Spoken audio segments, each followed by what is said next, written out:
Hey, good morning, everybody. Hard to believe we're just about a month and a half away from the start of the Atlantic hurricane season. Yes, we can get impacted by decaying tropical systems here in the tri-state. One of the first official forecasts has been released by Colorado State University, really calling for a below average year in the Atlantic. 13 named storms. Of those, 6 become hurricanes, and of those 6 hurricanes, 2 could be major hurricanes, category 3 or stronger. All of these numbers below the average.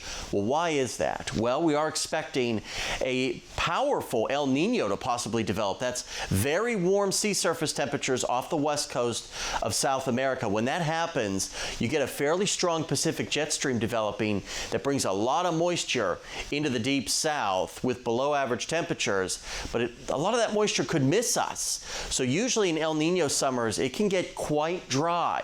What also happens is this jet stream really speeds up as it heads over the Atlantic. Those are called the westerlies, and when you get those strong westerly winds, that really hurts the development of tropical systems over the Atlantic, and that's why you see so few storms when you get strong El Nino summers and falls. So we'll have to keep an eye on that to see how it plays out over the next several months. Really relatively quiet today, not much to worry about other than lots of sunshine, very warm temperatures and breezy conditions. You see that strong southerly flow, temperatures by the lunch hour easily into the mid-70s. We are going to watch a system passing by to our north and west as we get into tonight.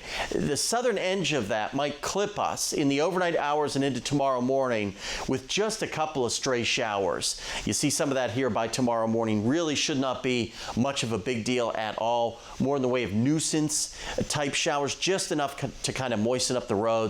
Make you use your windshield wipers once or twice for the morning commute. But not today, just a gorgeous day, mid-80s, very breezy this afternoon as well. So keep that in mind as most of us will climb into the 80s. Still mild tonight with a few showers, especially north of the Ohio River after midnight.